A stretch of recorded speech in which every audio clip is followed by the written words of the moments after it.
రాకాలోకంకి స్వాగతం. ఈ కంటెంట్ మీకు నచ్చినట్టయితే లైక్ చేయండి, మీ బంధుమిత్రులకి షేర్ చేయండి. ఇప్పటి వరకు సబ్స్క్రైబ్ చేసుకోకపోతే సబ్స్క్రైబ్ బటన్ని నొక్కండి. అదేవిధంగా బెల్ ఐకాన్ని కూడా తప్పనిసరిగా నొక్కండి. దొంగతనం చేసిన వాడు ఎదుటి వాళ్ళని, తనను పట్టుకోవడానికి వచ్చిన వాళ్ళను దబాయిస్తే ఎలా ఉంటుంది? తప్పు చేసిన వాడు తన తప్పుని ఎత్తి చూపినటువంటి వాడు శిక్షించేందుకు ప్రయత్నిస్తున్న వాడిపైన దబాయించి వాడిపైన ప్రతిదాడి చేయడానికి ప్రయత్నిస్తే ఎలా ఉంటుంది?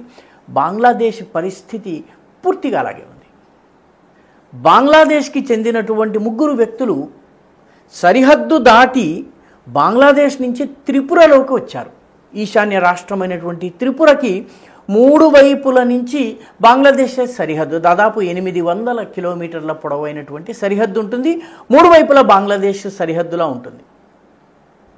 లోపలికి వచ్చారు. ఎంత? 1 కిలోమీటరు, అర కిలోమీటరు, 100 గజాలు, 200 గజాలు కావు, 3 కిలోమీటర్లు ఒక దేశం లోపలికి, భారతదేశం లోపలికి చొచ్చుకొచ్చారు. ఎందుకు చొచ్చుకొచ్చారు? వీళ్ళు అక్కడ ఉన్నటువంటి రైతాంగము, ఈ వచ్చినటువంటి ప్రాంతం పేరు బిద్యాబిల్. బిద్యాబిల్ అనేటటువంటి గ్రామం. బిల్ అంటే చెరువు, బిద్యాబిల్ అంటే విద్యా చెరువు అని మనం తెలుగులో చెప్పుకోవచ్చు. చిన్న చెరువు ఉన్నటువంటి గ్రామం అది బిద్యాబిల్. ఇది ఖోవాయ్ జిల్లాలో ఉంటుంది. ఉత్తర త్రిపురలో ఉన్నటువంటి ఖోవాయ్ జిల్లా. గిరిజనులు కొంచెం ఎక్కువగా ఉండేటటువంటి ప్రాంతం ఇది. ఈ ప్రాంతంలోకి వాళ్ళు ఎందుకు చొచ్చుకొచ్చారు? 3 కిలోమీటర్లు లోపలికి చొచ్చుకొచ్చింది ఇక్కడ ఉన్నటువంటి పశు సంపదని దోచుకోవడానికి, ఇక్కడ ఉన్నటువంటి పశువుల్ని మళ్లించుకొని సరిహద్దు దాటించటానికి.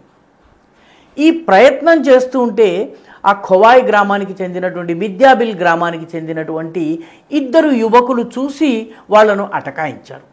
అటకాయించేసరికి తమ దగ్గర ఉన్నటువంటి మారణాయుధాలతో 2 మీద దాడి చేశారు. 2కి తీవ్రమైనటువంటి గాయాలయ్యాయి. గాయాలైన తర్వాత రక్తమోడుతూ వాళ్ళు ఊళ్ళోకి పరిగెత్తుకుంటూ వచ్చి తమపై జరిగిన దాడిని, ఆ తరువాత గోవుల్ని తరలించి తీసుకెళ్తున్నటువంటి వైనాన్ని వివరించారు. వివరించేసరికి ఊళ్ళో ఉన్నటువంటి ప్రజలందరూ కర్ర, కత్తి, పలుగు, పారా, చేతికి ఏది అందితే అది తీసుకుని వచ్చారు. వాళ్లపైన కూడా ఈ 3 వ్యక్తులు దాడి చేశారు. ఈ దొమ్మిలో ఆ బిద్యాబిల్ గ్రామానికి చెందినటువంటి వాళ్ళు వీళ్ళ 3ని చావచితకబాదారు. ఈ విషయం తెలిసిన తరువాత పోలీసులు అక్కడికి వచ్చారు. పోలీసులు అక్కడికి వచ్చిన తరువాత వాళ్ళని మానవతా దృక్పథంతో, వాళ్ళు మన దేశంలోకి చొరబడి వచ్చినా కూడాను మానవతా దృక్పథంతో వాళ్ళని కొట్టనివ్వకుండా తీసుకెళ్ళి దగ్గరలో ఉన్నటువంటి ఆసుపత్రికి తీసుకెళ్లారు. ట్రీట్మెంట్ జరుగుతున్నటువంటి సమయంలో చనిపోయారు. ఈ 3 చనిపోయారు. ఈ చనిపోయినటువంటి వాళ్ళలో ఒకటి పేరు జోల్ మియా, ఒకటి పేరు సజల్ మియా, ఇంకొకటి పేరు పండత్ మియా.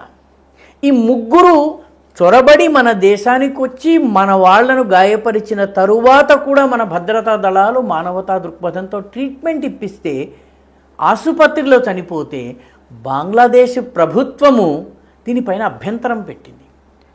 మా అమాయకమైనటువంటి పౌరుల మీద భారతదేశానికి చెందినటువంటి ప్రజలు, భద్రతా దళాలు దాడి చేస్తున్నాయని చెప్పి, అసలు 3 కిలోమీటర్ల లోపలికి వచ్చి, మా దేశం లోపలికి వచ్చి మీ వాళ్ళకి ఏం పని? వాళ్ళు సరిహద్దు దాటి అసలు ఎందుకు వచ్చారు? ఈ ప్రశ్నలు భారతదేశం అడిగేటప్పటికీ, భారతదేశానికి సంబంధించిన ఖోవాయ్ జిల్లా అడ్మినిస్ట్రేషన్ కానీ, అక్కడ ఉన్నటువంటి భద్రతా దళాలు కానీ, ప్రజలు అడిగేటప్పటికీ బంగ్లాదేశ్ మా పైన అత్యాచారాలు జరుగుతున్నాయి, పెద్ద దేశమైనటువంటి భారత్ మమ్మల్ని అణిచివేసే ప్రయత్నం చేస్తోంది అంటున్నారు. వాస్తవానికి సరిహద్దు దాటి 3 కిలోమీటర్ల దూరం ఎందుకు వచ్చారు? ఈత చెట్టు కిందకి ఎందుకు వచ్చావు అంటే పాలు తాగడానికి వచ్చానని చెప్పినట్టుగా బంగ్లాదేశీ దుండగులు, గోచోరులు, ఆవుల్ని అపహరించుకుని వెళ్ళే వాళ్ళు చెప్తున్నారు. వాళ్ళ ముఠా అంటే బంగ్లాదేశ్లో భారతదేశానికి చెందినటువంటి ధాన్యాన్ని, అదేవిధంగా ఆవుల్ని, మళ్ళీ ధాన్యాన్ని కోసుకెళ్ళిపోతుంటారు రాత్రికి రాత్రి. అదేవిధంగా ఆవుల్ని ఎత్తుకుపోతూ ఉంటారు. ఇళ్లలో దొంగతనం చేస్తూ ఉంటారు బంగ్లాదేశీలు. అక్కడ కంచె నిర్మాణం చేసే ప్రయత్నం చేస్తుంటే అడుగడుగున ఆటంకాలు పెడుతూ ఉన్నారు.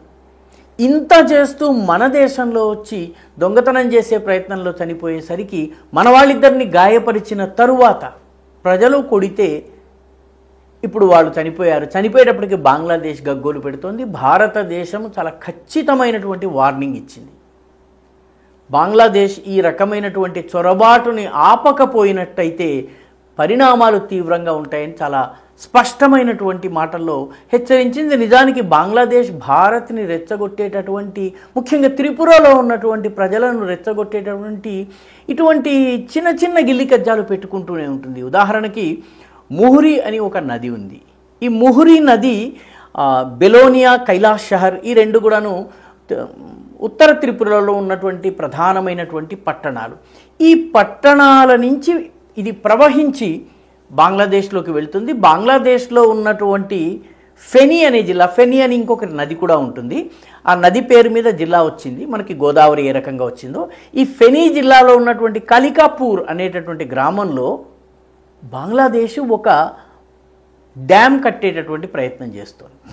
వాస్తవానికి 1972 భారత బంగ్లాదేశ్ ఒప్పందం ప్రకారము సరిహద్దు రేఖకి 150 గజాలు అటు ఇటు రెండు దేశాలు కూడాను ఎటువంటి ఇరిగేషన్ స్ట్రక్చర్స్ని నిర్మాణం చేయడానికి వీలు లేదు, అనుమతి లేదు. కానీ ఈ ముహురి నది పైన కలికాపూర్లో కడుతున్నటువంటి డ్యామ్ ఏదైతే ఉందో, బంగ్లాదేశ్ కడుతున్నటువంటి డ్యామ్, ఇది కేవలము 5 గజాలు, సరిహద్దు రేఖకు 5 గజాల దూరంలో ఉంది. 5 నుంచి 15, కొన్ని చోట్ల 15 గజాలు, కొన్ని చోట్ల 5 గజాలు.